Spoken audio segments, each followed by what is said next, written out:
My name's Zac Dingee. I run a solar sales company here in New York that does about $100 million a year. And today we're going to talk about the customer archetype. But here are the 7 we're going to go through today and rank S tier to F tier. Number 1 is the engineer type. Number 2 is the Indian homeowner. Number 3 is the middle-aged single woman. Number 4 is what I call John and Sally. Number 5 is what I call Serious Tom and Chill Cathy. Number 6 is Mr. Finances. And number 7 is Mr. Doomsdayer. These are very, very common types of people you're going to run into, and I'll kind of explain as we go through the video. But we're going to rank them S tier to F tier, and I'm going to tell you guys which are the best ones and the easiest ones to sell, and which ones you should be looking for when you're out knocking.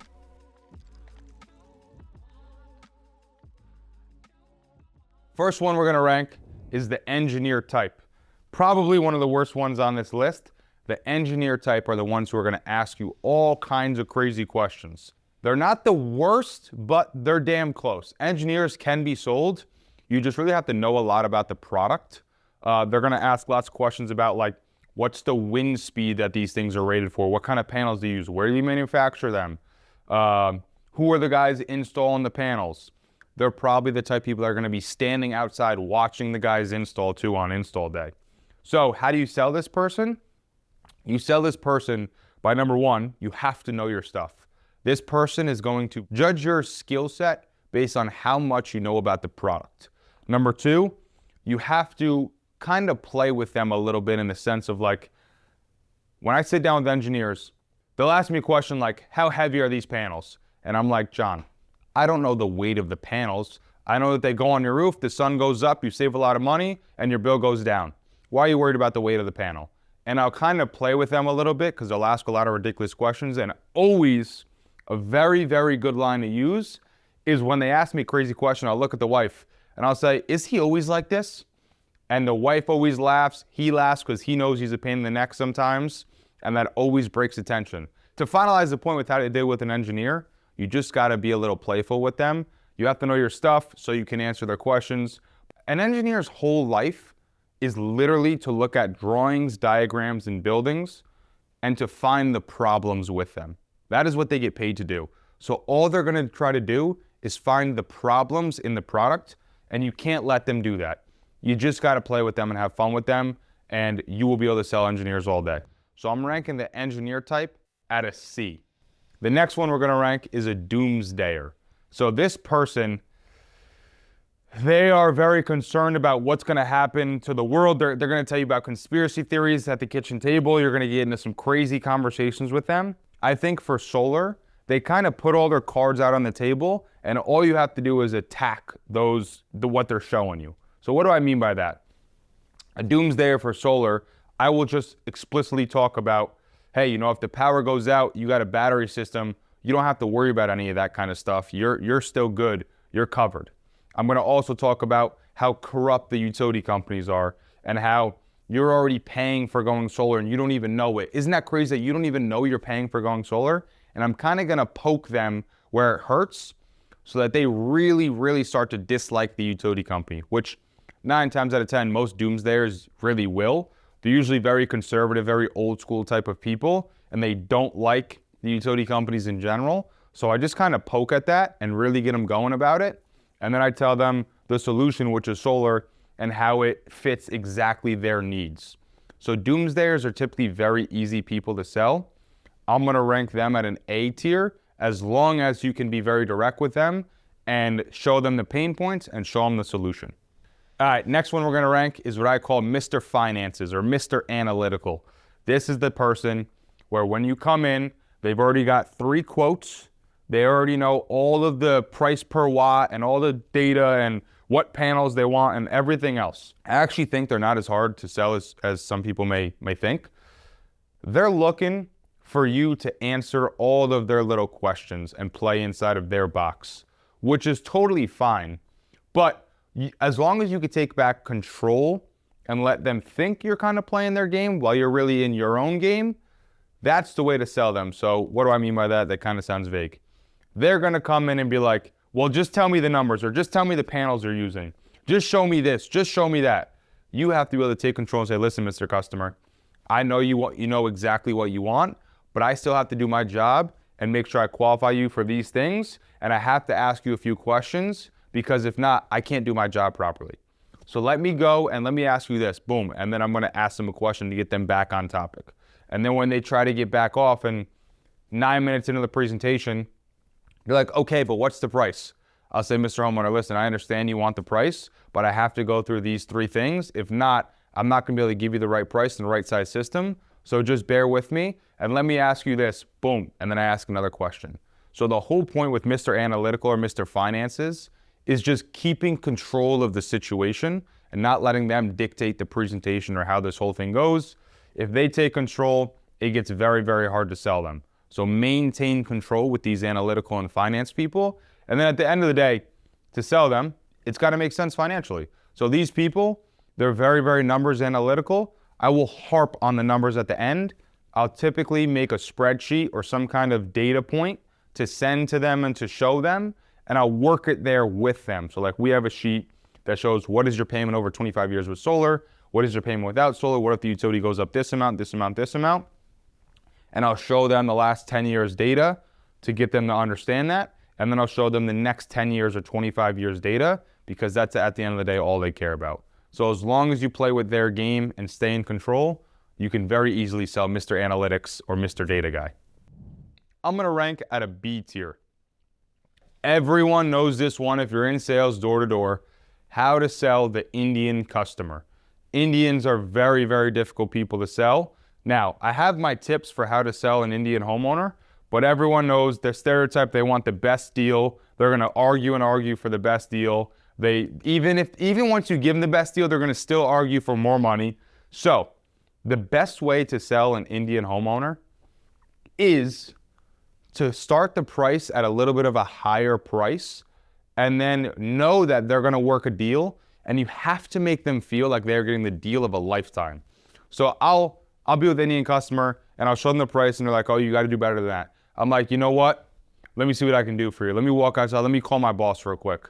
I'll pretend to call somebody, I'll come back in with the price, and then I'll say to the homeowner, I'm like, listen, they gave you $2,000 off the price, but honestly, I think you can get better. Tell me that it's not okay. Tell me that the price isn't cheap enough and you want better. And I'm gonna call my boss and we're gonna work this price. And then he'll tell me that. Then I'll call somebody in front of them. So I'll have warned somebody beforehand that I need to make a phone call. And then I'll call them in front of them. And I'll have the person ask them some questions. Like I don't wanna just give the price away because if I just lower the price $2,000 for nothing, it's not gonna work. So I'll be like, all right, John, I got Bob here, and Bob is, which there's never gonna be an Indian guy named Bob, but I'll stick to Bob. Bob wants, he wants to go solar, and now I already took $2,000 off the price, and I told him if he gives us one referral, if he leaves a review, if he agrees to put a sign up in his front yard, that we can probably get him some more off the price. What do you think about that? Tom will start talking on the phone, Okay, you know what? Let's give him $3,000 off the price. Okay, cool. Bob, that's $5,000 off the price, and then I'll hang up on boom, and now I'm going through with Bob. So the point is, with Indian customers, you have to know they want a good deal. They want to feel like they're winning one over on you, and so you got to start the price a little higher, and then know that you're going to have to bring it down a while, and at the end of the day, you're probably not going to make good money on them anyway. But you got to start high so you can eventually get to the point, and they can feel like they're winning and get the deal of a lifetime. And if you make them feel like they're getting the deal of a lifetime, you'll get them to move forward. However, fair warning with Indian customers, they probably will call you and try to cancel at least 2 or 3 times because they say they can get it cheaper somewhere else. And then you might have to drop the price more those other 2 or 3 times or kind of battle them to keep them moving forward. So be careful with them. I'm ranking Indian customers at a C tier. The next person I'm gonna rank is the middle-aged single woman. Now, I think if you're in door-to-door, you've ran into this woman a few times as well. This is an elite person to sell. Typically, they're very chill and relaxed and very straight to the point, like no bullshit. And they are so easy to sell. You just have to make friends with them. As long as you can make a connection with them and have some fun and let them play their game, you will sell these women all day long. I love running into a middle-aged divorced woman because they're just cool, they're friendly, they let you in the house, they don't bullshit, and they'll literally say to you, listen, I'll do this as long as you don't give me a bad price. Or I'll do I want to go solar. I just don't want to be screwed over by you. And they'll just tell you exactly how they feel, and very easy to make friends with, very easy to go solar. And typically too, they have a lot of other friends that are very similar to them, like middle-aged single woman, and they typically give you a lot of referrals as well. So I'm ranking them as an S tier. Middle-aged single woman are an elite person to sell. Next one we're ranking is John and Sally. Who is John and Sally? These are the type of people where when you pull up to their house, they got a 2024 leased Toyota Tacoma, and she's got a 2025 leased Honda Odyssey. The shutters are perfect. The house is perfect. There's a nice fence outside. The grass is perfect. You walk up, you go inside the house, you take your shoes off. Everything looks spotless. It almost looks like they don't live there.